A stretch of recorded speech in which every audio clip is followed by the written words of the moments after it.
Okay ना। अब देखिए यहाँ पर लास्ट टाइम मैंने आपको बताया था कि अगर आप किसी ह्यूमन बीइंग को अगर एनाटॉमी आप उस करना चाहते हो तो पहले तो आप देखेंगे स्किन। किसी भी रीजन में आप जाओगे तो स्किन का स्ट्रक्चर करना होगा। जैसे स्किन को आप डायसेक्ट करके ओपन करोगे तो you will need actually see here the fascia, जैसे मैंने आपको कल बताया सुपरफिशियल एंड डी फेशिया। और जैसे हम डी फेशिया को कट लगाएंगे तो आपको मिलेगा मसल्स।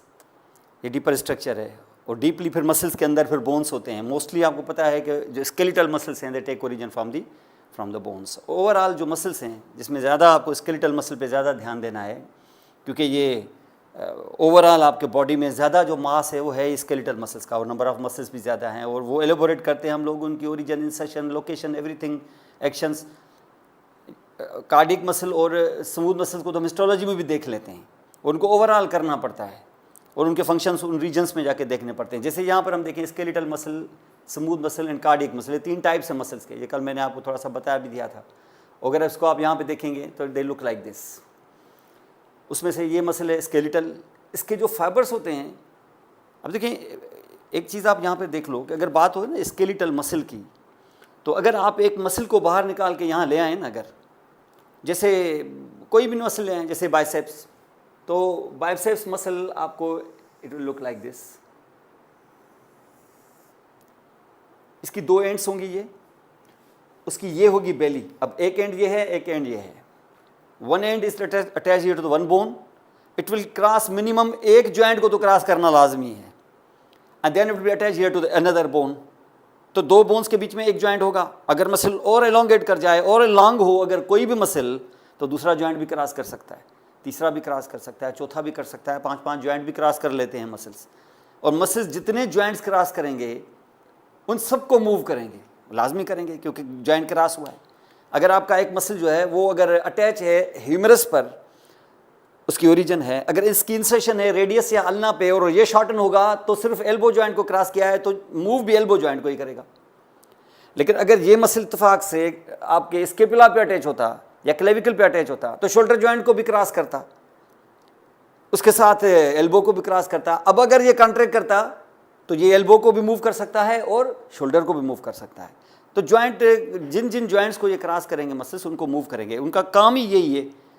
अब अगर यहाँ पर ये देखें, ये ओरिजिन है, ये अगर इंसर्शन है, तो ये मिडिल पोर्शन जो होगा इसका ये बेली कहलाएगा। मिडिल जो है इसकी बेली, फ्लैशी बेली, गोश्त इसमें है, ये फाइब्रस टिश्यू है, ये मस्कुलर पार्ट है, ये इसका फाइब्रस पार्ट है, इनको टेंडन्स भी कहते हैं। अगर ये रोप लाइक हो ना, थिक हो, जैसे ये आप बाइसेप देखें इसमें हाथ पकड़ेंगे तो आपको ये थिक रोप लाइक मिलेगा, ये बिल्कुल रस्सी की तरह, इसको हम कहते हैं tendons. These are the tendons of either origin और इंसर्शन। ओरिजिन पे भी टेंडन हो सकता है और फिर मिडिल पोर्शन में हमेशा बेली होगा, मीट की तरह, गोश्त की तरह। और जैसे जैसे इंसर्शन के करीब आएगा तो फिर ये टेंडन में कन्वर्ट हो सकता है। ये यहाँ पर एक, अगर आप लेग में देखो तो आपको लेग में भी ये मिलेगा, बहुत ही thick, toughest of all the tendons in your body, Achilles tendon जिसको हम कहते हैं, टेंडोकैल्किनियस। इतना टफ आपको टेंडन मिलता है, ये टेंडन्स हैं। ऊपर आप जाओगे तो ये मसल्स की एंड्स होती हैं, actually and of the muscle है ये। मसल बेली होगा, वो फ्लैशी होगा, और इसके साथ ये ओरिजिन है इसकी इंसर्शन। अगर आप यहाँ इसको मसल को देखें तो ओवरऑल फ्लैशी मसल है, लेकिन इसकी अरेंजमेंट अंदर क्या है, इसका जो बेसिक यूनिट है वो सेल है। टिश्यू का बेसिक यूनिट क्या है, सेल, और इसका बेसिक यूनिट भी क्या होगा, मसल सेल। लेकिन मसल सेल यहाँ उसको कहते नहीं हैं उसको, क्योंकि ये मोर लॉन्गर होता है, इसलिए उसको मसल फाइबर भी कह देते हैं।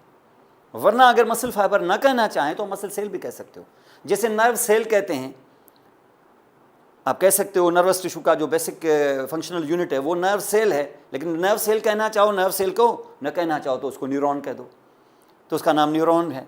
जैसे इसका नाम है muscle fibre, muscle fibre is a muscle cell.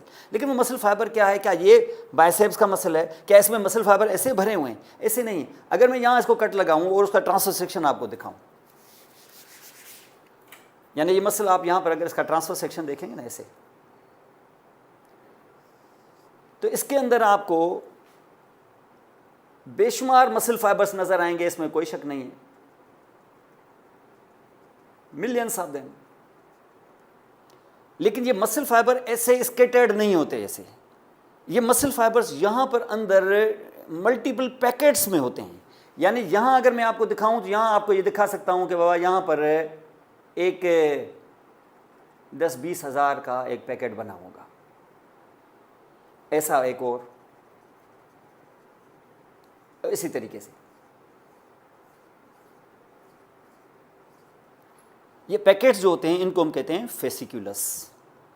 माने ये जो पूरा मसल है, ये टोटल जो मसल निकाल के तुम इसकी एनाटॉमी पढ़ोगे, ग्रॉस एनाटॉमी, तो वो दरअसल इज कंपोज्ड ऑफ फेसिकुलस, फेसिकुला है, इसके अंदर फेसिकुला है। और ये फेसिकुला क्या होंगे? ये फेसिकुला ऐसे हैं, लाइक दिस। ये इसमें कट में से आपको दिखाया, they are running parallel to the long axis of the muscle. जिसकी मसल लॉन्ग है ऐसे, ये फेसिकुला भी ऐसे पैरेलल हो सकते हैं, हो भी सकते हैं, नहीं भी हो सकते, लेकिन ज़्यादातर ये पैरेलल ऐसे होते हैं, और ये फेसिकुला कहलाते हैं। और एक एक फेसिकुलस के अंदर मैं अगर एक चीज़ को निकाल के, पैकेट है ना पूरा, किस चीज़ का बना हुआ है, इसमें से मैं अंदर जो ये निकाल के ये ले आऊँ ना, यहाँ से एक,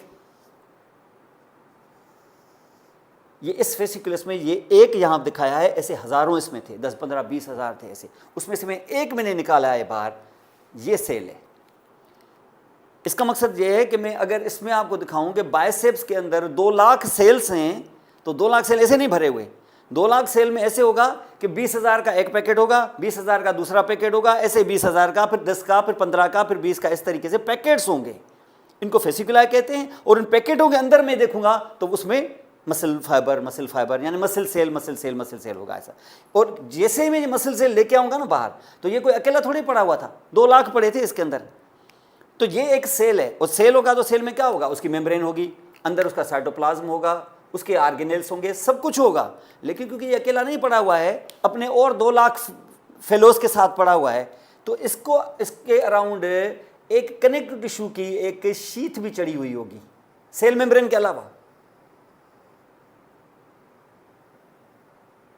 हर एक सेल पर ऐसे सेल अंदर जो भी मसल सेल पड़ा है ना इस फेसिकुलस के अंदर, उसको कोटिंग चढ़ी हुई है। यानी जैसे मेरी स्किन है वो तो मेरी सेल मेम्ब्रेन है, लेकिन मेरे ऊपर शर्ट भी चढ़ी हुई है, ये आपका कनेक्टिव टिश्यू का एक कोटिंग चढ़ी हुई है हर एक सेल पर। इसको कहते हैं हम एंडोमाइसियम। माने आप अगर इस फेसिकुलस को निकाल के ले आओ तो हर एक में क्या निकलेगा? 2 लाख सेल निकलेंगे हर फेसिकुलस के पैकेट से, और हर एक सेल अपने सारे कंपोनेंट्स रखेगा, प्लाज्मा मेम्ब्रेन, साइटोप्लाज्म, एवरीथिंग, लेकिन हर एक सेल के ऊपर चढ़ा हुआ होगा एक कनेक्टिव टिश्यू कोटिंग, फिर दूसरे सेल के ऊपर भी चढ़ा होगा कनेक्टिव टिश्यू कोटिंग, वो ये पैकेट में पड़े होंगे।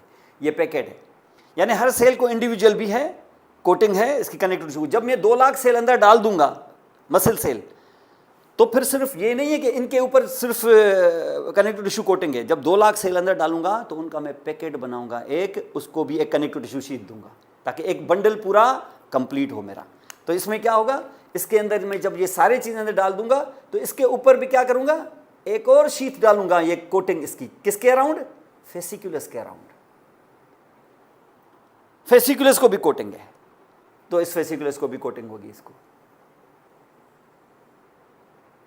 इस कोटिंग को हम कहते हैं यहां पर पेरीमाइसियम।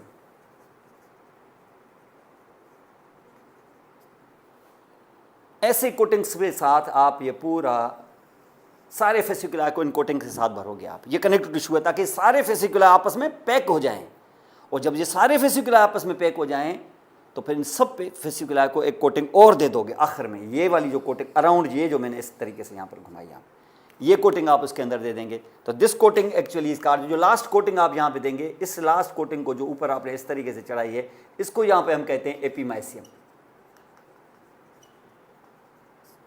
ये इसका कनेक्टिव टिश्यू एलिमेंट है जो पूरे मसल को एक पैकेट की तरह रखेगा। यानी इसका मकसद यह है कि आप अंदर सेल डालें, एक मसल सेल, उसके ऊपर चढ़ाएं आप अपना एंडोमाइसियम, और ऐसे बेशुमार आप करें, आपका फेसिकुलस तैयार। इस फेसिकुलस को आप पेरीमाइसियम दे दें, ये बेशुमार पेरीमाइसियम के फेसिकुला तैयार। और ये जब सब तैयार हो जाएं तो आखिर में इनको आप एपीमाइसियम के साथ बांध दें, और इससे आपका मसल तैयार। ये आपका विजिबली एक मसल है जो इत्तेफाक से बाइसेप्स है, ऐसा कोई और भी होगा। तो ये अरेंजमेंट होती है क्या? फेसिकुला की, और हर फेसिकुलस के अंदर मौजूद होते हैं मसल सेल्स। आप एक मसल सेल को बाहर ले आते हो और उसको करते हो स्टडी, ताकि हमें अंदाज़ा लगे कि ये मसल कंट्रैक्ट कैसे करता है। आप सिर्फ एक सेल पढ़ें, एक सेल पढ़ेंगे तो इसके अंदर मौजूद सारे सेल ऐसे ही कॉन्ट्रैक्ट करते हैं। अगर सारे सेल कॉन्ट्रैक्ट करेंगे तो उसका असर फेसिकुलस पे पड़ेगा, सारा फेसिकुलस कॉन्ट्रैक्ट करेगा। ये करेगा तो दूसरा भी करेगा। सारे फेसिकुलर कॉन्ट्रैक्ट करेंगे तो उसका असर मसल पे पड़ेगा और मसल आपका कॉन्ट्रैक्ट होगा। इसका मकसद ये है कि एक एक मसल के फाइबर को पढ़ने की ज़रूरत नहीं है। एक मसल फाइबर ले आओ, उसको रखो आप टेबल पे और उसको देखो कि ये कॉन्ट्रैक्ट कैसे करता है। लेकिन वो कॉन्ट्रैक्ट करेगा तब जब आप इसके अंदर की मशीन, इसके अंदर के ऑर्गेनेल्स देखोगे तो कॉन्ट्रैक्शन में रोल कौन प्ले करता है, how this muscle fibre actually shortens, ये अपनी साइज कैसे शॉर्टन करता है। तो उसकी शॉर्टनिंग को हम यहाँ पे देखेंगे। उसके लिए इसके अंदर मशीन को, इसके इंजन को पढ़ना पड़ेगा कि इसके अंदर क्या सिलसिला है, लेकिन इसको आप यहाँ पे देखें। लेकिन इस मसल के अंदर आपने यहाँ पर देखा कि ये जितने भी मसल फाइबर्स होते हैं ना, आपके जितने भी मसल फाइबर्स हैं, ये एक स्केलेटल मसल का फाइबर है, ये एक फाइबर है, ये दूसरा फाइबर है, ये अलोन होते हैं, अकेले, ये आपस में कनेक्टेड नहीं होते। जैसे ये कनेक्टेड है ना, इनको जो कि ये कनेक्टेड है, ब्रांचिंग है, और इस तरीके से ये आपको देखें ये कनेक्टेड है, ये नहीं होते ऐसे कनेक्टेड, ये बिल्कुल अलग अलग होते हैं। जैसे मेरी 5 फिंगर्स हैं, ऐसे 4 फिंगर्स, ये अलग अलग हैं। हर एक फाइबर को एक्साइट करने के लिए यूँ समझ लो कि अलग अलग ताला है, हर एक की चाबी अलग अलग होगी। यानी कोई नर्व आएगा अगर इसको स्टिमुलेट करने के लिए, एक्साइट करने के लिए, तो उस नर्व का जो टर्मिनल होगा या फाइबर होगा जो उसके ऊपर न्यूरोट्रांसमीटर डालेगा, इसका सेपरेट होगा, इसका सेपरेट, इसका सेपरेट, क्योंकि ये आपस में जुड़े हुए नहीं है। इसके अंदर जो करंट दौड़ेगा वो इसमें नहीं आएगा कभी भी, और इसमें जो दौड़ेगा वो इसमें नहीं आएगा। इसका मकसद है कि आपको सारे मसल फाइबर्स को साइमल्टेनियसली एक्साइट करना है, सेपरेटली, अलग अलग फाइबर्स के साथ। ये चल के बताता हूँ मैं आपको। और ये इस तरीके से, फिर ये कार्डियक है, ये स्मूथ है, आप इस पर ध्यान दें। और ये जितने भी फाइबर्स होते हैं ना, ये एक फाइबर है जिसको मसल सेल कहते हैं, और इसके अंदर ये मल्टी न्यूक्लिएशन होती है। इसमें एक न्यूक्लियस नहीं होता, मल्टीपल न्यूक्लिया होते हैं। और ये क्या है इसकी? Cell membrane. सेल मेम्ब्रेन इसको कहते हैं सार्कोलीमा। मसल के सेल मेम्ब्रेन का नाम स्पेसिफिकली होता है सार्कोलीमा। वहाँ तुम सेल मेम्ब्रेन मुंह से नहीं निकालोगे वर्ड, वहाँ बोलोगे सार्कोलीमा। जैसे इसके अंदर साइटोप्लाज्म है तो उसका नाम डाल दोगे सार्कोप्लाज्म। ये सिर्फ यहाँ पर, किसी और जगह नहीं, यहाँ पर सिर्फ मसल में। और उसके अंदर जो ऑर्गेनेल्स पड़े हुए हैं उनका नाम तो जैसे ये, जैसे न्यूक्लियस तो न्यूक्लियस है, माइटोकॉन्ड्रिया तो वही माइटोकॉन्ड्रिया, गोल्जी अपरेटस तो वही गोल्जी अपरेटस। हाँ, अगर उधर आ जाए ना एंडोप्लाज्मिक रेटिक्यूलम, जैसे तुमने सुना हुआ है, जैसे मसल में सेल, जैसे आम सेलों में होता है, एक होता है रफ एंडोप्लाज्मिक रेटिकुलम, एक होता है स्मूथ एंडोप्लाज्मिक रेटिकुलम। यहाँ पर जो स्मूथ एंडोप्लाज्मिक रेटिकुलम है ना, उसका नाम इधर बदल के रह गया है सार्कोप्लाज्मिक रेटिकुलम, वरना वो क्या है? एंडोप्लाज्मिक रेटिकुलम है। कौन सा? स्मूथ वाला।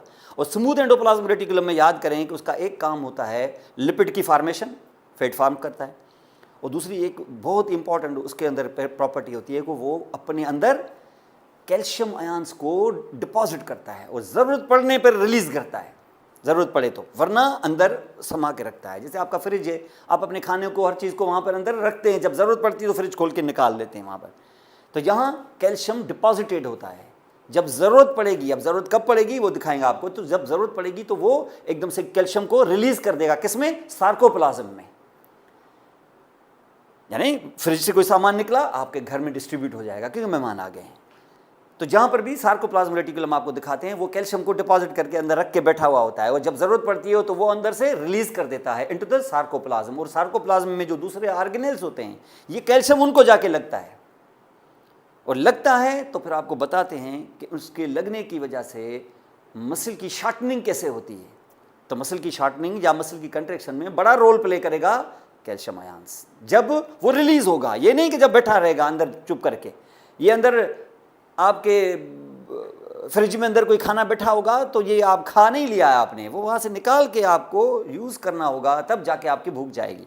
तो यहाँ से इसको निकालना होगा, और निकालने के लिए ज़ाहिर है को फोर्स चाहिए, कोई चीज़ चाहिए, बाहर से कोई आर्डर चाहिए, वरना नहीं, वरना मसल खामोश बैठा हुआ है। इसको चलिए देखते हैं। अब देखिए दूसरे, आपने यहाँ पे स्ट्राइडेड मसल देखे, इसको आगे चल के हम देखेंगे यहाँ पर। अब देखिए जिसकी बात मैं कर रहा हूँ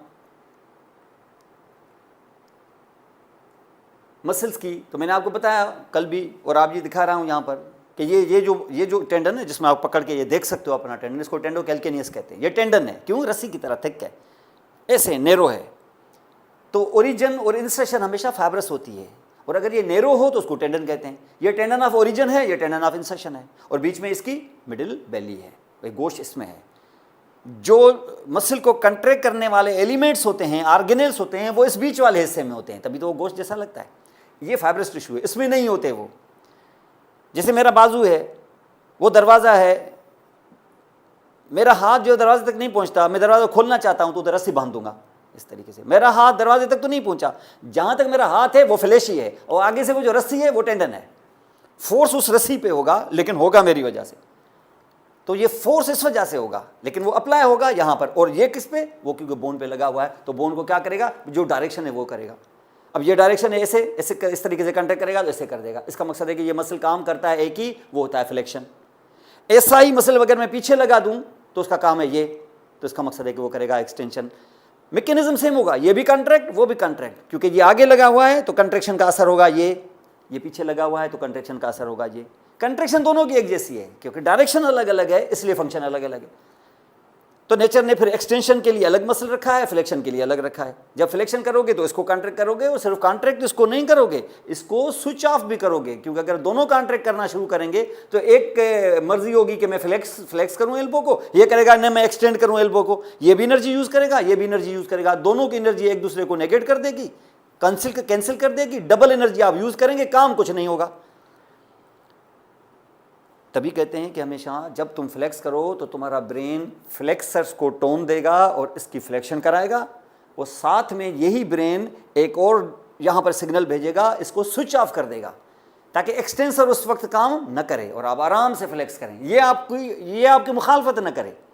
हालांकि इसमें फंक्शन था एक्सटेंशन का, लेकिन फ्लेक्शन के टाइम पर ये एक्सटेंशन न करे, ये ब्रेन के अंदर ये सिग्नल्स होते हैं। जब भी आप काम करते हैं ना कोई, तो आपका ये मसल जो उस काम के लिए इस वक्त वर्क कर रहा है, ऐसे मसल को कहते हैं एगोनिस्ट। लेकिन वो जो अपोज कर सकता था, कर नहीं रहा है अभी, वो अपोज कर सकता था, उसको हम कहते हैं एंटागोनिस्ट।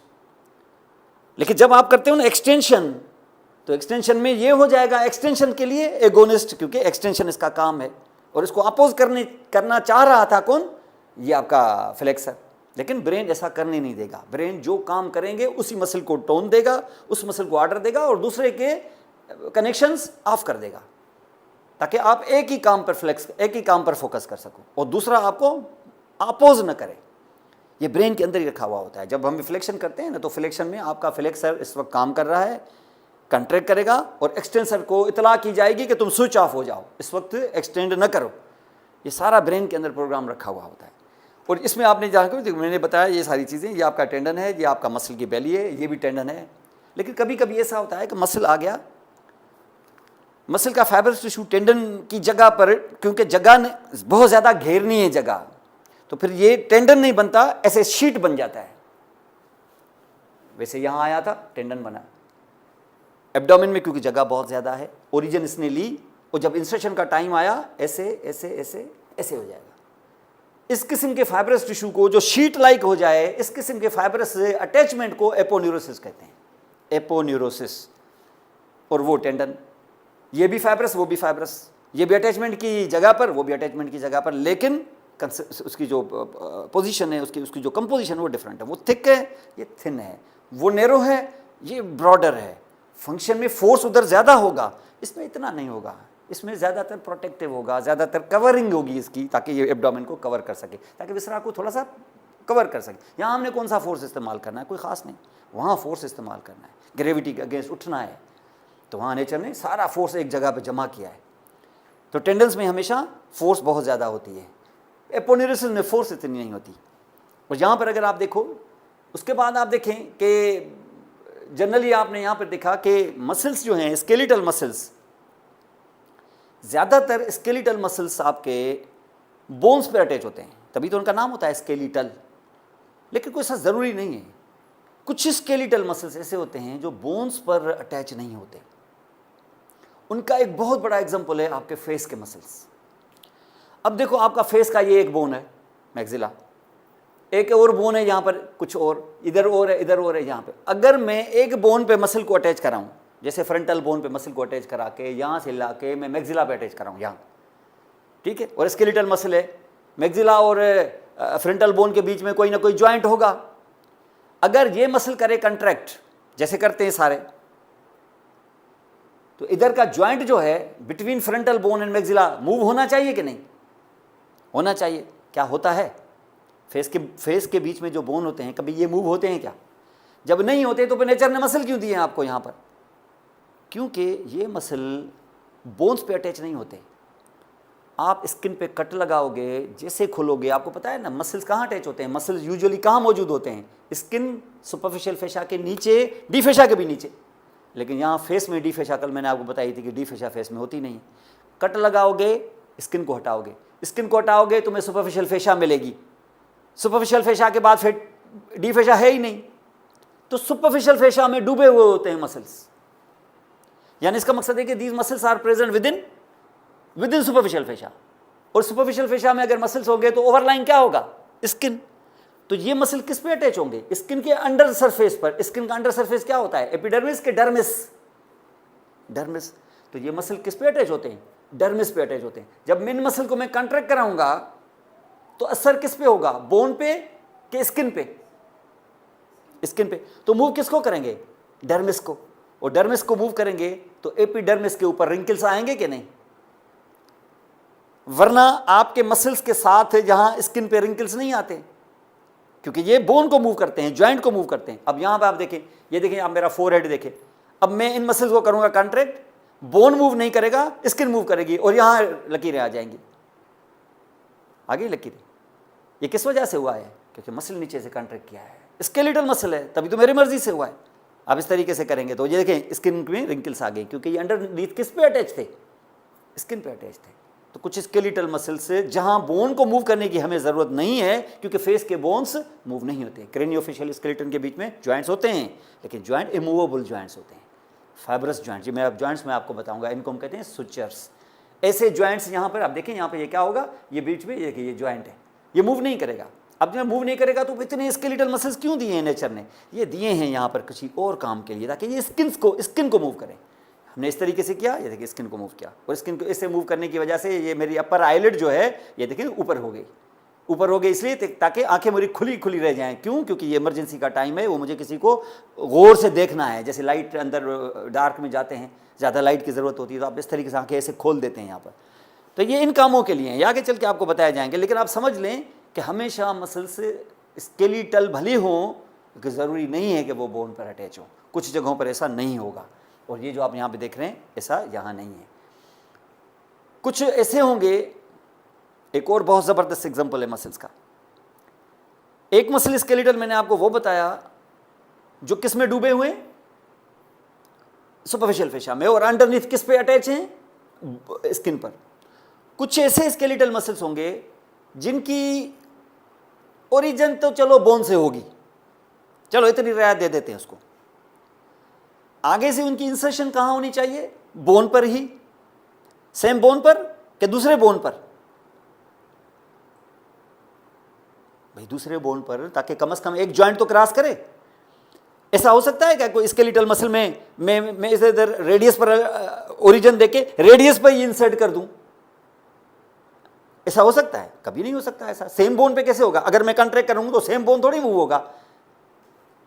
मूव क्या करना है, जॉइंट, और जॉइंट कितने बोन्स के बीच में होता है, कम से कम 2 बोन्स। तो इसका मकसद है कि ओरिजिन एक जगह होनी चाहिए, जॉइंट क्रॉस करना चाहिए, और कम से कम एक जॉइंट तो क्रॉस करें, मसल बाकी क्या करेगा एक्शन, सेम पे कैसे करेगा। तो यहां पर तुमने ओरिजिन तो दे दी है किसी ना किसी बोन से, चलो, लेकिन जब इंसर्शन की बारी आई तो तुम्हें क्या करना था, किसी दूसरे बोन पर अटैच करना था। यहां ऐसा नहीं होगा। आई के मुकाबले में, आई के जब आपका आई बॉल है, ओरिजिन भले बोन से हो, ये देखिए फाइब्रस टिश्यू, ये क्या है, टेंडन है ना ये, लेकिन जैसे ये कॉमन ये बेली आ गई, और बेली के बाद जैसे ये दूसरा टेंडन बना, अब की बार मैं सोच रहा था कि शायद किसी बोन पे अटैच हो जाएगा, नहीं, किसी बोन पे नहीं, किसी आई बॉल को मूव करने के लिए मसल ऐसे भी हो सकता है। फिर मैंने हेड एंड नेक में जाके टंग का काट के जो अंदर देखा तो ये सारे स्केलेटल मसल हैं। कौन सा बोन, ना ओरिजिन बोन पे ना इंसर्शन बोन पे, अंदर वो अंदर लगे हुए हैं, और सब म्यूकोसा को। और जब ये कॉन्ट्रैक्ट करते हैं तो देखें टंग की पोजीशन भी चेंज हो जाती है, शेप चेंज हो जाती है। ऐसे गोल कर लेते हैं हम कभी तो टंग को, कभी ऐसे करते हैं, कभी बाहर निकालते हैं, कभी अंदर की तरफ ले जाते हैं। और ये जो स्केलेटल मसल आप देख रहे हैं, इनको ऐसा ये क्या खुद ब खुद हो जाते हैं कि हमारी मर्जी से होते हैं, हमारी मर्जी से होते हैं, ये स्केलेटल मसल्स हैं। और मैं आपको बता दूं कि पूरे जितने भी स्केलेटल मसल्स हैं आपके बॉडी में, इन सब स्केलेटल मसल से सबसे ज़्यादा कंट्रोल जो होता है, जो सबसे ज़्यादा बड़ा काम, हाईली स्किल्ड वर्क, वो इन मसल्स का होता है। इनका भी नहीं जो हैंड से होते हैं। आप कहते हैं हैंड से हम बड़े बड़े शाकार बना लेते हैं, इतने बड़े हम स्किल्ड वर्क करते हैं, पेंटिंग्स बना लेते हैं हैंड से, इतना कंट्रोल, तो इसका मतलब स्किल तो बहुत हैंड वाले मसल्स में होनी चाहिए। नहीं, सबसे बड़ी स्किल जो अल्लाह ताला ने दी है ना, वो टंग को दी है।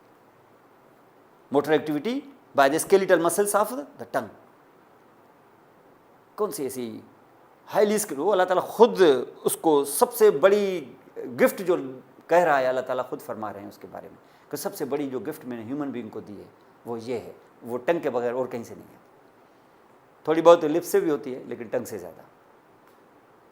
कौन सी मोटर एक्टिविटी है जो टंग करता है, जो कोई क्रीचर नहीं करता, कोई भी सांस लेने वाली चीज़ नहीं करती सवाए ह्यूमन बीइंग के, जो टंग के बगैर नहीं हो सकती। कौन सा वर्क है ऐसा? फॉर्मेशन ऑफ वर्ड्स, उसको कहते हैं स्पीच। स्पीच सबसे बड़ा वर्क है, सबसे बड़ी गिफ्ट जो है ना ह्यूमन बीइंग को दी हुई, वो है स्पीच, है ना, फॉर्मेशन ऑफ वर्ड्स। कहाँ से बनाएंगे फॉर्मेशन ऑफ वर्ड्स? आवाज़ से। तो इसका मकसद है कोई आवाज़ निकालना जो है, क्या ये भी बहुत बड़ी एक्टिविटी है? हरगिज़ नहीं। आवाज़ तो जानवर को भी होती है। गधे की आवाज़ 2 किलोमीटर से सुनाई देती है, लेकिन गधा बोल सकता है क्या कि मुझे प्यास है, पानी पिलाएं आप? ऐसा बोल सकता है? नहीं। क्या उसको टंग नहीं है? टंग हमसे भी बड़ी है उसको, लेकिन अल्लाह ताला ने उसको वो सलाहियत नहीं दी है। आवाज़ भी दी है उसको, टंग भी दी है, सब कुछ दिया है, लेकिन ब्रेन में वो कमांड नहीं दी है।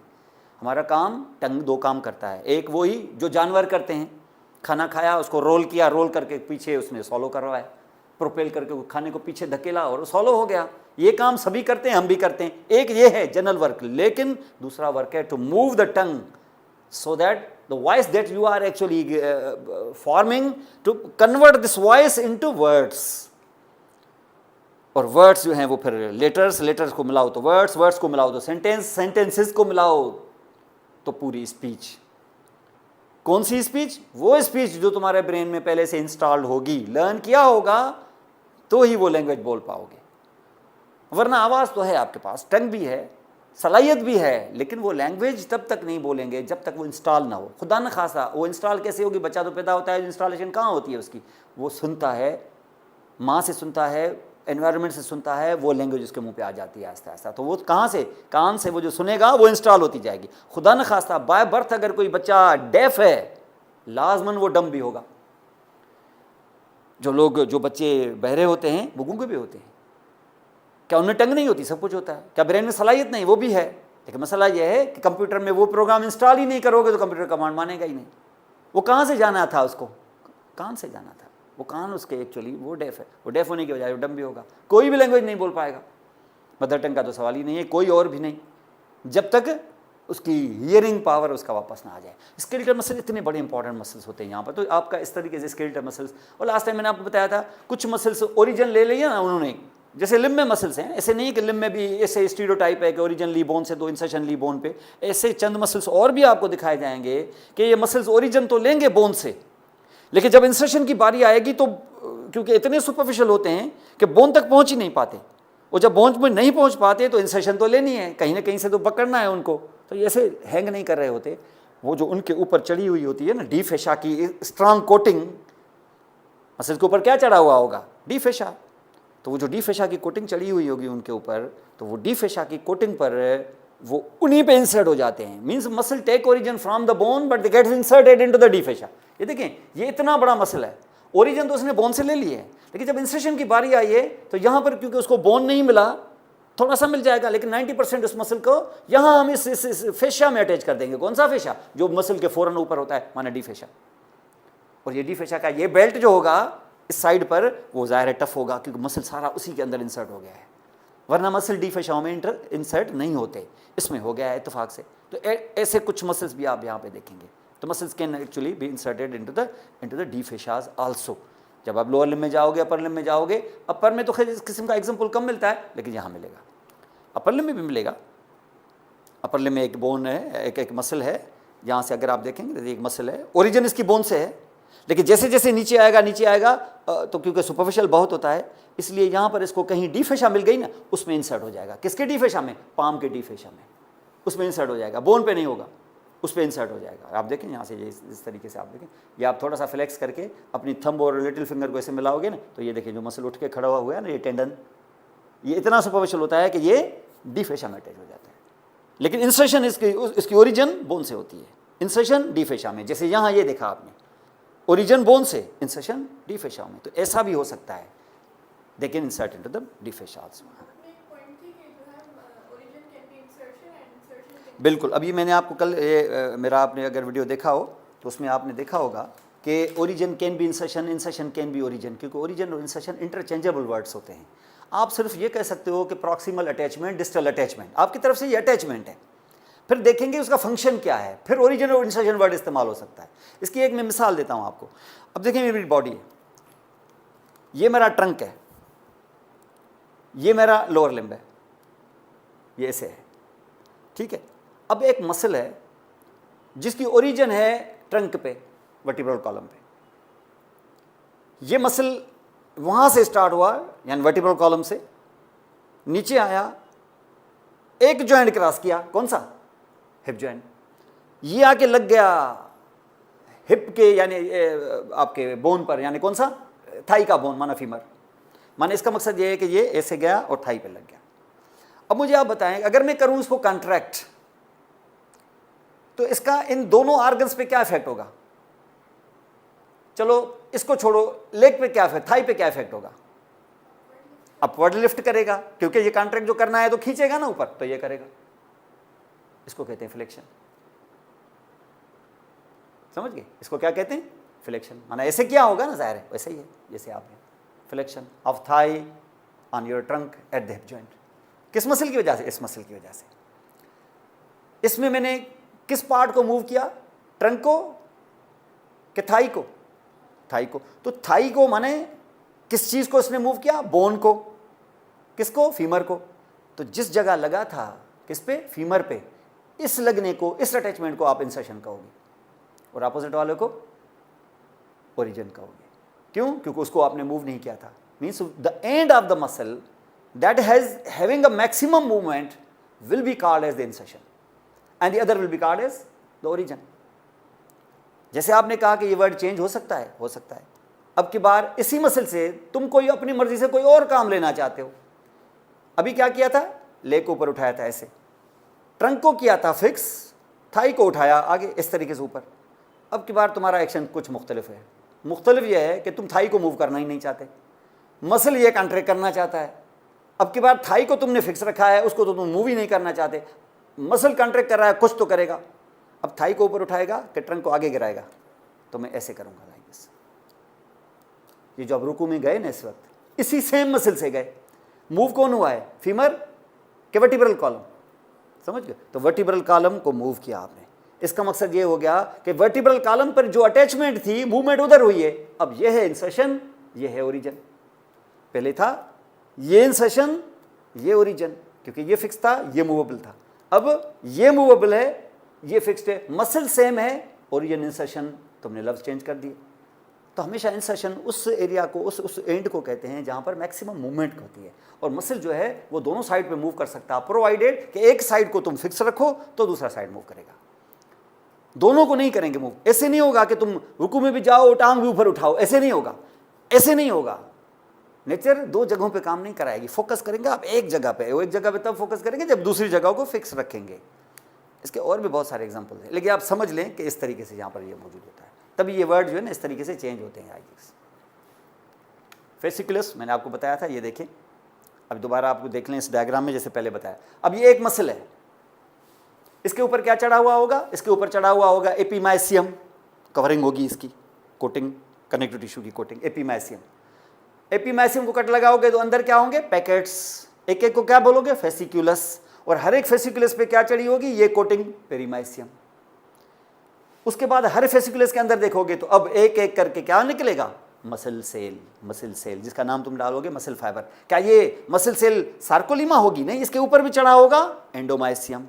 हर एक के ऊपर एंडोमाइसियम, एंडोमाइसियम, एंडोमाइसियम। और ये मसल सेल होंगे क्या? सेपरेट सेपरेट होंगे, कभी भी ये इसके साथ कनेक्ट नहीं होगा, इसका करंट कभी इसमें नहीं जाएगा। इसलिए अगर तुम्हें इन सबको कॉन्ट्रैक्ट करना है तो सबको एक एक कनेक्शन दे दो। कनेक्शन किसकी? न्यूरॉन की। समझे? तो न्यूरॉन की कनेक्शन दे देंगे आप उसको। अब देखें इसको, यहां पे आप समझना, एक वर्ड आएगा यहां पे। अब ये आपका स्पाइनल कार्ड है, आर्डर किधर से आएगा? ये जो आप इसे नेक से लेके टो तक ये जितने में मसल्स आप देखते हो, इनको आर्डर कहाँ से आता है? स्पाइनल कार्ड से। कौन सी नर्व्स इनको सप्लाई करती है? Spinal nerves. अगर नेक वगैरह की हैं तो सर्वाइकल, अपर फोर सर्वाइकल। अगर अपर लिम्ब की मसल से हैं तो लोअर फोर सर्वाइकल और एक थोरेसिक भी। चलो, थोरेक्स और एब्डोमेन की मसल्स जो है ज़्यादा काम तो खैर नहीं करती हैं, बड़ी मसल्स होती हैं, प्रोटेक्शन है थोड़ा बहुत करती हैं, रिस्पायरेशन में वर्क करेंगी। उनको अगर सप्लाई करनी है तो 12 थोरेसिक, चलो एक लंबर भी उसको दे दो।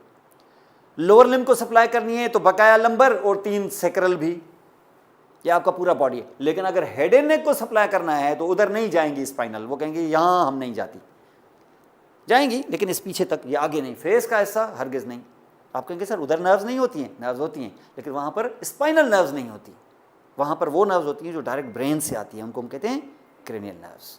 ये जो जितनी भी आप देखें क्रेनियल नर्व्स 12 क्रेनियल नर्व्स हैं और हर नर्व के अपने नखरे हैं, अपने फंक्शंस हैं।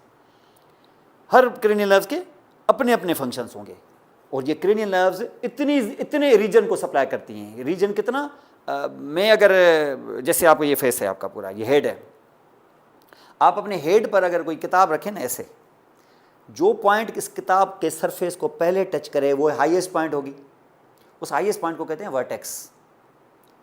इस वर्टेक्स पे निशान डालें आप ऐसे, ऐसे नहीं टिक ना करें, ऐसे ऐसे डॉट ना डालें, इसको ऐसे निशान डालें ऐसे। किस सेक्शन पे? ऐसे करते तो सजाइटल प्लेन था, ऐसे करोगे तो कोरोनल होगा। आप कोरोनल पे डालें ऐसे करके, यहां पे रखें छुरी और छुरी से ऐसे काटें आप फेस को,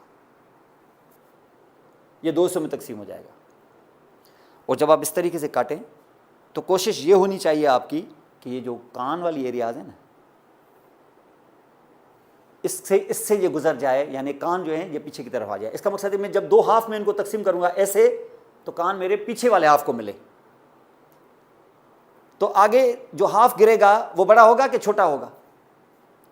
साइज में, मास में वो छोटा होगा क्योंकि मैं यहां से काट रहा हूं, आधे से भी कम। ये जितना भी गिरा ये, और वो जो पीछे गिरा, ये जो आगे गिरा, इतना सारी की सारी 12 क्रेनियल नर्व्स सिर्फ इतने टुकड़े के लिए। तो पीछे किसके लिए? पीछे कौन जाएगा? पीछे फिर स्पाइनल नर्व्स जाएंगी। कौन सी वाली? जाहिर है वो 4 सर्वाइकल, उनमें से कौन? जो ऊपर वाली 2-3 होगी वो पहुंचेंगी। बस ये करें, और पीछे इतनी कुछ खास चीज़ है भी नहीं, सारा खेल आगे है, सारा चेहरे का खेल है। इतना कुछ के ये जितनी क्रेनियल नर्व्स तुमने देखी हैं, ये मैं आपको नर्व सिस्टम में बताऊंगा आगे चल के, और इसके बहुत सारे राज खोलूंगा जो बुक में आपको नहीं मिलेंगे। यहाँ पर आपको हैरत होगी इसमें, जो कुदरत ने ऐसी चीज़ें, इतना फेस, तो इसका मतलब फेस की इतनी इंपॉर्टेंस है।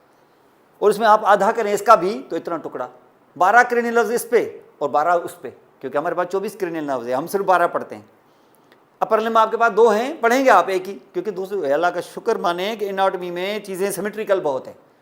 आप पढ़ते एक को, सिर्फ एक अपर लिम्ब पढ़ते, दूसरी कोई नहीं पढ़ता। क्यों? दूसरी सेम होती है। एक आई बाल पढ़ लो, ठीक है, हो गया। होती है आपके पास दोनों हैं, काम दोनों से ले रहे हो, पढ़ते एक को सिर्फ। ये नेचर नहीं एक जैसी लगी हैं, आइडेंटिकल, ईयर एक ही पढ़ते हैं। टंग का आधा भी पढ़ लो तब भी ठीक है, मैंडिबल का हाफ पढ़ लेते हैं। तो कहने का मकसद ये है कि सिमेट्रिकल होने की वजह से अल्लाह ताला ने काफ़ी रियायत दी हुई है हमें। ये बाय 1 गेट 1 फ्री वाली चीज़ है, आप एक कर लो दूसरा हो गया आपका। कभी ऐसे नहीं समझेंगे कि आपने लेफ्ट अपर लिम्ब पढ़ी है, राइट पढ़नी है आपको, हरगिज़ नहीं, एक पढ़ लो सफिशिएंट, बस ख़त्म। तो जहाँ पर ये इस तरीके से, तो ये टुकड़ा जो है ना इतना, इसमें 12 क्रेनियल नर्व्स का खेल चल रहा है, क्योंकि यहाँ के वर्क बहुत इंपॉर्टेंट है। टंग के लिए एक अलग ही नर्व है, अलग नर्व, वो इसके अलावा कुछ नहीं करती सवाए ये कि टंग को मूव करे। आपने देखा होगा ये स्पाइनल नर्व जो होती हैं, इनमें 2 किस्म के काम होते हैं, एक वो मोटर एक्टिविटी तुम्हारी मर्जी से, और दूसरी सेंसेशन।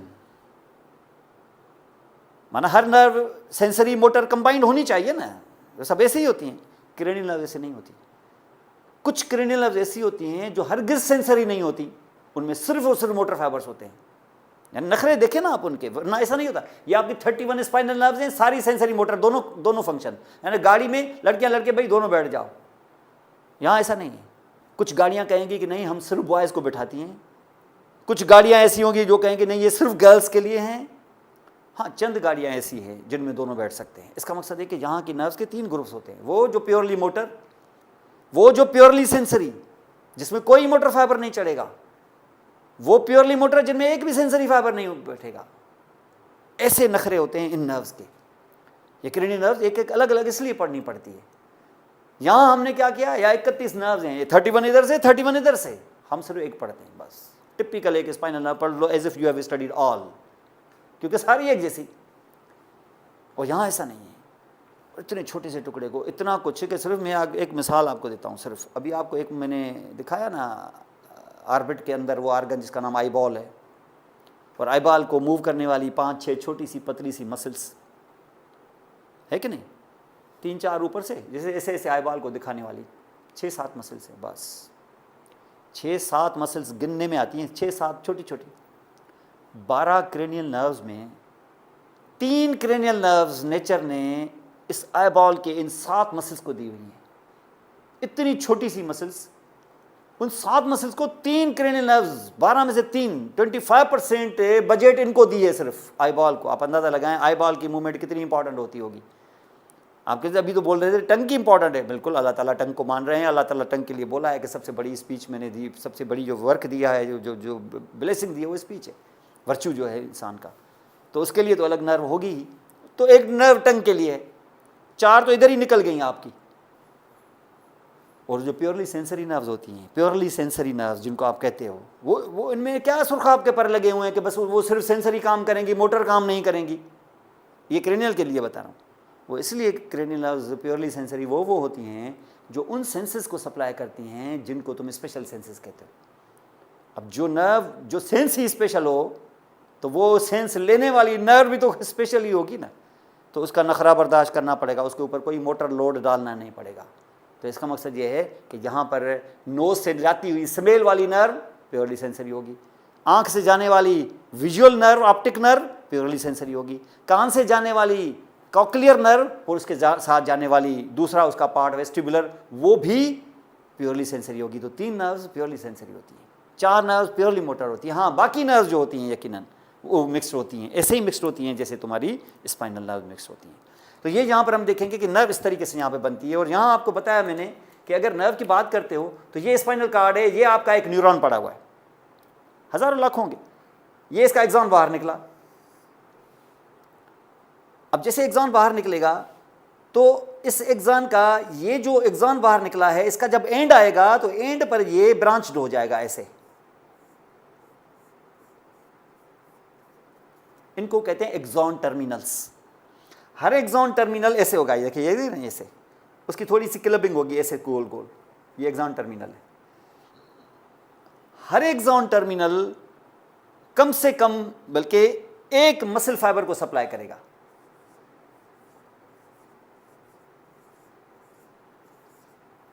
अगर ये एक्सॉन टर्मिनल मैंने बताया 1000, तो कितने मसल फाइबर सप्लाई? 1000। आप कहेंगे सर वो फेसिकुलस में तो 2 लाख थे, भाई एक और न्यूरॉन ले आओ, इसे फिर ये बनाओ, ज़रूरत पड़े एक और ले आओ, ये बनाओ, ये तुम्हारी नर्व बन रही है। अब अगर मैं इस न्यूरॉन को पकड़ूं, मोटर न्यूरॉन बाहर में लेके आया, तो कितने मसल फाइबर को सप्लाई किया? समझ लो कि 1000 को किया। तो एक neuron and the number of muscle fibre supplied by that neuron. भाई आप कहेंगे एग्जाम तो एक है, फिर 1000 को कैसे करेगा? आगे उसके टर्मिनल्स 1000 हैं, जैसे यहां देखेंगे यहाँ तो यहां पर हमें इसको देखेंगे, एक एक्सॉन है, उसकी ब्रांचेस, फिर उनकी ब्रांचेस। तो एक neuron and the number of muscle fibre supplied by that neuron, इस सेट को मिला के कहते हैं motor unit. This is called motor unit, इसको मोटर यूनिट कहते हैं। माने एक टीचर और उस क्लास में बैठे हुए 200 स्टूडेंट, ये मिला के एक यूनिट है। तो इसका मकसद है कि एक मसल फाइबर में तो फिर एक मसल में तो फिर 20 लाख मसल फाइबर होते हैं, तो भाई उतने न्यूरॉन भी होंगे। एक न्यूरॉन 200 250 को सप्लाई करेगा, तो हज़ारों न्यूरॉन्स की ज़रूरत पड़ेगी, हज़ारों एक्सॉन्स के बंडल होंगे, इसी को मिला के तो कहते हैं नर्व फाइबर। ये फिर नर्वस सिस्टम में आगे चल के, लेकिन यहाँ पर इसको हम मोटर यूनिट कहते हैं। जहाँ जहाँ मोटर यूनिट में जहाँ जहाँ आपको ज़्यादा स्किल की ज़रूरत है, स्किल, कंट्रोल ज़्यादा, वहाँ पर एक न्यूरॉन कम मसल फाइबर्स को सप्लाई करेगा। यानी जहाँ पर आपको ज़्यादा चीज़ें समझनी हैं वहाँ एक टीचर 4 या 6 8 को पढ़ाएगा। जहाँ पर जनरली इंफॉर्मेशन देनी है जस्ट, एक टीचर 600 की क्लास भी ले लेगा। तो एक न्यूरॉन कभी कभी हज़ार मसल फाइबर्स को भी सप्लाई करता है। एक न्यूरॉन कभी सिर्फ 3 मसल फाइबर को भी सप्लाई कर सकता है। ज़्यादा कंट्रोलिंग सिस्टम किधर होगा? एक न्यूरॉन 600 के एक न्यूरॉन 3, तो वहाँ स्किल ज़्यादा होगी। तो जहाँ स्किल्ड एक्टिविटी ज़्यादा होती है वहाँ मोटर यूनिट छोटे होते हैं। जहाँ जस्ट सप्लाई देनी है सिर्फ, तो वहाँ मोटर यूनिट बड़े होते हैं। एब्डोमेन है, कोई ख़ास वर्क नहीं है, बस प्रोटेक्ट करना है। मसल है, कंट्रैक्शन तो करनी है, नर्व की सप्लाई तो देनी है, न्यूरॉन तो आएगा। लेकिन ऐसे नहीं आएगा कि एक न्यूरॉन ने सिर्फ 4 मसल फाइबर सप्लाई किए। यहाँ कौन सा मुझे स्किल्ड एक्टिविटी करनी है? हैंड वाले में ज़्यादा होगा, टंग वाले में और ज़्यादा होगा। टंग में तो फिर मुझे लगता है कि एक एक्सॉन 2 या 3 मसल फाइबर को सप्लाई करेगा, क्योंकि टंग जो है वो स्पीच वाला काम करती है। इसमें ज़रा सी भी आप गफलत बर्दाश्त नहीं कर सकते, वर्ड चेंज हो जाएगा आपका, वो काम ही नहीं होगा। फिर ज़बान लड़खड़ा जाएगी, आप बोल कुछ रहे होंगे, निकल कुछ रहा होगा मुँह से। तो कंट्रोल चाहिए यहाँ पर। उस कंट्रोल के लिए फिर तुम्हें मोटर यूनिट छोटे चाहिए। एक न्यूरॉन 2-3 मसल फाइबर इस तरीके से यहाँ पर मौजूद होगा। अब यहाँ पर हम देखें कि अगर ये आपको क्या दिखाया, ये आपको मैंने बताया कि यहाँ हमने ये पूरा का पूरा जो आपने यहाँ पे देखा, ये पूरा मसल है, ये कट किया। फिर ये एक फेसिकुलस है, फिर उसमें से एक मसल निकाला, ये एक मसल फाइबर ए से निकाल के ले आए। अब देखिए यहाँ से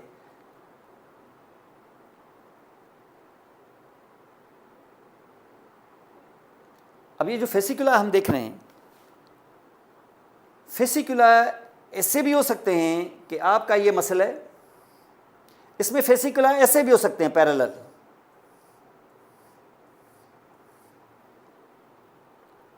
कुछ ऐसे मसल्स होते हैं जिसमें फेसिकुला ऐसे हो सकते हैं, ऑब्लिक, पैरेलल लेकिन ऑब्लिक ऐसे।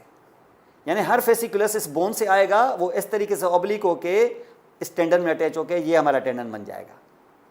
ये देख रहे हैं, ये टेंडन बन जाएगा इन ऑब्लिकिटी, ऐसे ऑब्लिक। यानी कुछ ऐसे ऑब्लिक होंगे, कुछ ऐसे लॉन्गिट्यूडनल होंगे, लॉन्ग होंगे, ओरिजिन से लेके इंसर्शन तक लंबे, और ये ओरिजिन से लेके कॉमन टेंडन इंसर्शन छोटे छोटे। फेसिकुला की अरेंजमेंट ऐसे होती है। अब अगर ऐसे फेसिकुला हुए किसी मसल में, ये फॉर एग्जांपल, जैसे साहब फॉर एग्जांपल यहाँ से ये समझ ले कि ये 12 इंच का है, ये जब कंट्रैक्ट करेगा तो 1/4 तो करेगा। इसका मकसद है कि 4 इंच इसकी कंट्रैक्शन होगी। ये है ही टोटल 4 इंच का, तो कंट्रैक्शन इसकी ज़्यादा से ज़्यादा कितनी होगी? 1 इंच होगी। यानी चौथाई भी अगर उसको हम कंट्रैक्ट करें तो जो रेंज मूवमेंट की होगी वो किस में ज़्यादा होगी, पहले में कि दूसरे में?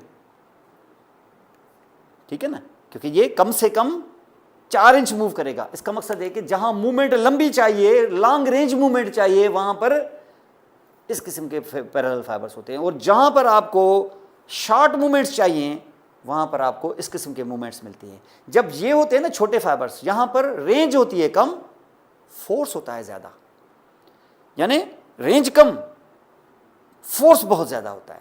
यहां पर रेंज ज़्यादा, फोर्स कम। तो जो लंबे फाइबर्स होते हैं parallel, right from origin till insertion, अपनी लंबी लाइन लेते हैं इस तरीके से, तो उसमें क्या होता है, रेंज बहुत ज़्यादा होती है मूवमेंट्स की, लेकिन फोर्स बहुत कम होता है। और ये अरेंजमेंट में किस चीज़ की दिखा रहा हूँ आपको, ये फेसिकुलर अरेंजमेंट है, एक एक फाइबर की नहीं, फेसिकुलर। और जो एक फेसिकुलर होगी तो फाइबर की भी, मसल सेल की भी अरेंजमेंट ऐसी होगी। तो इट्स लाइक दिस, इस तरीके से मसल्स आपको इस तरीके से मुख्तलिफ मिलेगी। तो हमेशा आप समझ लेना कि मसल्स इस तरीके से होते हैं। ये जो ऑब्लिक मसल्स आपने देखे थे ना, बहुत सारे मसल्स आप देखेंगे ऐसे ऑब्लिक के फेसिकुला से। कुछ ऐसे होंगे जो ये बोन से आए, ये ऐसे, और टेंडन में अटैच हो गए, ये आपका टेंडन बन गया। ऐसे भी हो सकते हैं। कुछ ऐसे हो सकते हैं कि ये आपका एक बोन है, ये आपका दूसरा बोन है, यहाँ से भी ओरिजिन लेंगे, यहाँ से भी ओरिजिन लेंगे, और फिर इनका ये टेंडन बनेगा। पैरेलल है कि ऑब्लिक्स हैं, ठीक है। इस किस्म के पैटर्न को हम कहते हैं यूनिपिनेट, इसको कहते हैं बाइपिनेट। ये देख रहे हैं, बाइपिनेट। यहां पर आप देखें यूनिपिनेट, यहां देखें बाइपिनेट। कुछ ऐसे होते हैं जो ये है कॉमन टेंडन, आपके जो फाइबर्स हैं फ्रॉम मल्टीपल डायरेक्शंस आके उसमें आके लगेंगे। जैसे बॉटल ब्रश नहीं होता है, जैसे बॉटल का ब्रश होता है जो हम अंदर से साफ करते हैं, बीच में डंडी होती है ऐसे, और फ्रॉम ऑल साइड्स उसके धागे होते हैं, वो उसके तंदे होती हैं, बंच की तरह ऐसे होता है। इस किस्म के मसल्स को हम कहते हैं मल्टीपिनेट मसल्स। ऐसे जैसे पिनेसिटी इंक्रीज होगी, पावर ज़्यादा आएगा उसके अंदर, फोर्स ज़्यादा क्रिएट होगी उसमें, क्योंकि फाइबर आप ज़्यादा दे रहे हैं ना, ज़ाहिर इसमें जो एक्टिन मायोसिन का ये जो फ्लैश ज़्यादा, गोश्त ज़्यादा दे रहे हैं, तो पावर भी ज़्यादा होगा। तो इनको हम मल्टीपिनेट मसल्स कहते हैं। और जहाँ जहाँ इस किस्म की पेनिसिटी डिफरेंट हो जाएगी, आपको पता चलता जाएगा कि you have got more force created in these fibres also. तो जहाँ पर आपको नजर आएगा लाइक दिस आल्सो। और इसी हिसाब से फिर मसल के अपने अपने शेप भी होते हैं, कुछ ऐसे ट्रायंगुलर होंगे, कुछ मसल्स आप यहाँ पे देखोगे कि लाइक क्वाड्रेंगुलर होंगे, ये देखें क्वाड्रेंगुलर मसल, कुछ ट्रायंगुलर होते हैं, कुछ मसल्स आप यहाँ पर देखो कि बिल्कुल ऐसे स्ट्रैप लाइक मसल, पट्टियों की तरह होते हैं, लाइक जैसे ऐसे ऊपर से आया सीधा ऐसे पट्टी की तरह मसल, ये मसल के अपने अपने शेप होते हैं। इसी तरीके से यहाँ पर आप कुछ मसल्स आप देखोगे कि ये लंबा सा मसल है ऐसे, लेकिन उसके बीच में ये फाइबरस इंटरसेक्शंस होती हैं, तो ये टुकड़ों में बटा हुआ होता है, मसल एक ही होता है। और जब ये कॉन्ट्रैक्ट करते हैं ना, ये कॉन्ट्रैक्ट करते हैं, जब आप उसकी एक्सरसाइजेज करते हो तो ये बड़े हो जाते हैं, ऐसे बड़े थे बड़े, ये टुकड़ा बड़ा नहीं होता। तो आप देखें 1 2 3 इधर से, 1 2 3 इधर से, वो बोलते हैं 6 पैक्स। ये 6 पैक्स दरअसल एक ही मसल के ये 3 पैक्स स्ट्रांग हो जाते हैं, ज़्यादा बल्कि हो जाते हैं, क्योंकि आप डंबल उठाते हो तो जाहिर है एक्सरसाइज जब करोगे तो ये मसल ऐसा नहीं रहेगा, थोड़ा बल्कि हो जाएगा। और ये टुकड़ा बल्कि, ये बल्कि, ये बल्कि, लेकिन ये फाइबरस है, ये नहीं। तो 3 इधर से 3 इधर से बल्कि हो जाएंगे, तो यहाँ पर आपको 6 पैक्स नज़र आएंगे, ये इस मसल की। तो कुछ मसल्स इस तरीके से भी यहाँ पर होते हैं। कुछ मसल्स के अंदर आप देखें कि ये जैसे बाइसेप्स है, ऊपर से नैरो, बीच में बल्कि, फिर आखिर narrow, fusiform spindle like muscle के ऐसे भी शेप होते हैं। तो मसल्स भी आप यहाँ पे देखेंगे, और some of the muscles will look like this, ऐसे कम ही सही लेकिन होते हैं। 2 बेलीज होती हैं इनकी, ओरिजिन, बेली, फिर टेंडन, लेकिन इंसर्शन नहीं। यहाँ से फिर टेंडन, फिर बेली, फिर इंसर्शन। तो बीच में जो टेंडन होता है, जिसको इंटरमीडिएट टेंडन कहते हैं, मसल एक ही होती है, इसको हम कहते हैं इसकी प्रॉक्सिमल बेली, डिस्टल बेली, इंफीरियर बेली, सुपीरियर बेली। ऐसे 2 3 4 बल्कि 6 7 मसल्स आपको बॉडी में आगे जाके मिलेंगे, लेकिन मसल्स की ओरिजिन और इस तरीके से यहाँ पर कुछ मसल्स ऐसे होते हैं कि जैसे बाइसेप्स कहते ही हो ना, बाइसेप्स ओरिजिन इसकी एक जगह नहीं है, एक टुकड़ा एक तरफ से आता है, दूसरा हेड दूसरी तरफ, इसको कहते हैं heads. One head comes from the one side scapula, और another head come from another side. ये दोनों आगे आके एक सिंगल मसल बनाते हैं, और फिर जाके उनका टेंडन सिंगल होता है। तो हम कहते हैं कि this muscle has 2 heads of origin, इसलिए उसको कहते हैं bi headed muscle, biceps muscle. और ऐसा कोई मसल आ जाता है जिसमें फिर 3 हेड्स होते हैं, तो उसको बोलते हैं ट्राइसेप्स मसल। और ऐसा फिर अब लोअर लिम्ब में एक मसल है जिसमें 4 हेड्स होते हैं, क्वाड्रिसेप्स मसल्स। तो इससे पहले जहन को बना लोगे स्केलेटल मसल इस तरीके से। यहाँ पर 4 हेडेड मसल, आप देखिए ये 4 हेडेड है, ये एक ऊपर से आया, एक यहाँ से, दूसरा यहाँ से, तीसरा यहाँ, सब मिल के फिर एक ही टेंडन बनाएगा। बड़ा पावरफुल मसल है आपका, जो आपके नी जॉइंट को एक्सटेंड करता है, क्वाड्रिसेप्स। और इसी तरीके से यहाँ पर आपको वेरियस टाइप्स ऑफ मसल्स मिलेंगे, किसी की शक्ल ट्रायंगुलर, किसी का यूनिपिनेट। अब देखें एक साइड से आ रहे हैं यूनिपिनेट, दोनों साइडों से आ रहे हैं बाइपिनेट, ये पिनेसिटी होती है यहाँ पर। ये इस तरीके से एक टेंडन है, हर जगह से आ रहे हैं, मल्टीपिनेट, अंडरस्टैंड। और इसी तरीके से यहाँ पर आपको बताया मैंने कि मोटर यूनिट क्या है और इसके फंक्शंस किस तरीके से होते हैं। स्केलेटल मसल्स आपको ओवरऑल ऐसे ही मिलेंगे। अब पूरी बॉडी के स्केलेटल मसल ऐसे ही हैं। ये मसल की क्लासिफिकेशन है कि how the muscles are there, what is origin, insertion, how these words are, how these terms are interchangeable. Muscles की फेसिकुला क्या है, इनका किस तरीके से शेप होता है, और मसल के अंदर आप जो स्ट्रक्चर देखते हो वो सेल जो बाकी इसका आगे से करेंगे। फिर आपको हिस्टोलॉजी में एक मसल फाइबर को कट करके अंदर की हकीकत तो देखें है क्या, उसमें फिर हिस्टोलॉजी भी होगी, और उसके साथ फिर फिजियोलॉजी भी थोड़ा सा देखेंगे हम कि ये मसल कंट्रैक्ट करते कैसे हैं और इनके अंदर की हकीकत है क्या, इसके अंदर की मशीन क्या है। एक फाइबर सिर्फ पढ़ना है बस, और जब एक फाइबर में देखेंगे तो उसमें भी आपको रिपीटेशंस मिलेंगी, उसका भी एक हिस्सा देखेंगे, यूनिट सिर्फ, जिसको सार्कोमियर कहते हैं, वो देखें ये हैं क्या, और इसके अंदर ये सारी ए बैंड आई बैंड वगैरह ये सारा क्या है, इसको हम इंशाल्लाह ताला नेक्स्ट क्लास में करेंगे।